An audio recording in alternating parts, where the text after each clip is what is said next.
So Gary, some people might look at the scoreline and the timings of the goals and think it was a bit of a get out of jail, but really, did the performance really warrant that tag? Yeah, I thought it was really unfortunate to go behind. I think we had played really well in the first half. I thought we'd turned over the ball in really good areas. We'd spoke about triggers and and different bits that the players were quite needed to do. There were certain points in their build up that we felt we could exploit, and we turned the ball over really well and got ourselves into really some great areas, and it just felt like it was lacking that last bit of efficiency, that last bit of a finish on the end of it. We had more moments than them in the first half, so I felt we had edged the first half in difficult conditions, but then more like the most disappointing part of the match was that 20-25 minutes after half time, because as much as I expected us to pick up the baton and go again, we just couldn't quite get our fluency in our game. I think we give up possession in the bottom end of the pitch, the defensive end, far too many times, and then when it went into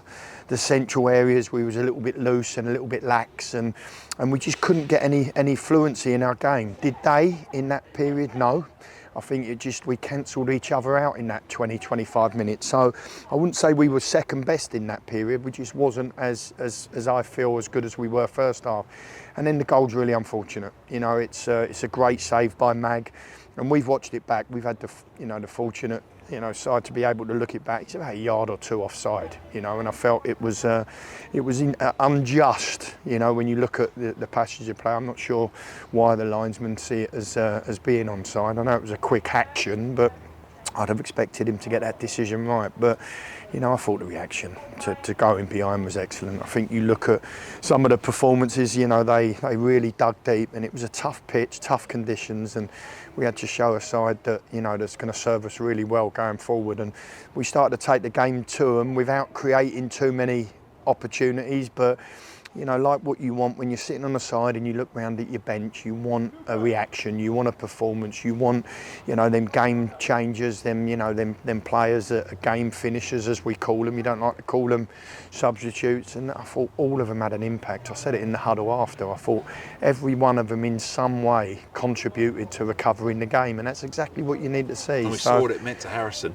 Exactly right. Look at his reaction.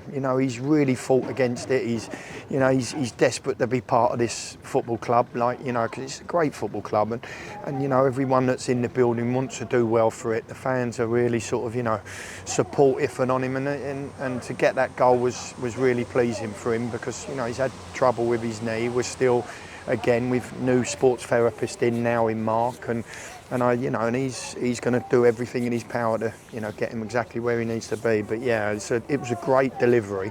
And I just said, when you have deliveries like that, make sure you got the desire to get on the end of it. And he's got across that front, and it was a fantastic header. And you're right, his reaction was fitting for the goal. Superb. And talking of desire, Michael as well. Yep. To get on the end of that and put that away. Exactly Two right. set pieces, and really that desire was. Well, brilliant. you look at all three goals. It's such a big part of play. I mean, we gave up a goal last week on the second phase of a set play. I've emphasised to the chaps all three times I've been in their company how important first and second phase of set plays are, and it's proved to be the case today. You look at all three goals outside of our first goal, which was a first phase, but the other two are second phases. We kept alive one right at the death there, and Bozzy shows his experience to hook it round the corner, and again, celebrations were fitting of the goal. Was we deserving of it? I thought we edged the first half, but as I've just said to you, I thought second half was really evenly contested. Peter has got them playing a style of football that you've got to be on your mettle. You've got to make sure you get it right in terms of your press in the middle to final third, and I think we just about got that right. I think we relied on Mag a few times, and I thought he was really efficient and clean. Mention him. Yeah. I mean, having him back means a lot. Yeah, doesn't it? yeah. Look, I've made a big decision because we've obviously got McKenzie on loan for the month, but I thought long term Mag is our goalkeeper.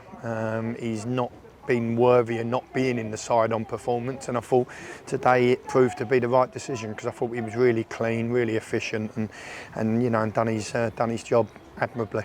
Indeed, and we should also mention over 1,000 people on a horrible day, and they showed their desire for the team at the end there. I said it in the boardroom, what would we have today on a day like today? And you know, they say we have a tendency when the weather's not great, people stay at home, but to have over 4 figures on a day like today, I mean, it was belting down all day, wasn't it? It was real tough, windy, cold conditions, and I mean, I was told when I took over this football club, that bottom goal, they'll draw you in, they'll suck you in at every opportunity, and it was brilliant to see the reaction of the fans after, because as I've said when I come in the football club, they are a massive component in this football club. They are the big, you know, they're the most important people within the football club, and to give them that right at the death was really pleasing on, obviously, my home league debut. Indeed, and we should also mention Nick and the job that they did today and getting this game. Well, I just said that, did you? Yeah. Before off camera, I said that look at that pitch out there. Would you believe that it's been torrential rain all day and we've played sort of 100 minutes of football? It's an absolute credit to Nick. He's doing a grand job, and I know he takes care of it like it's his back garden, and that's what's so well received by the change room and appreciated by the change room. So, you know, long may that continue. Can we ask just quickly, there's a few players sort of coming back for injury. We wondered about Adrian, James as well, and Jamal. Where are we with them? Well, James and Jamal have got 2 injuries that have got to be taken, you know, we've got to take care of. Jamal's obviously a rib injury, and he's going to be a couple of weeks, I would have thought, maybe a little bit longer, but Mark will assess that going forward. He's starting to feel more like himself, which is good. Adrian's being assessed as we speak, believe it or not. He's got a little bit of a niggle in his calf, but we're hoping, all being well, that he'll be out on the training pitch next Thursday, which will be you know, a good addition to the group of his experience and quality. And James has got a little you know, problem in his groin that I think he was overplayed in a period where he wasn't quite at full capacity, and it's had an adverse reaction. So again, we've got to nurse him through the next couple of weeks.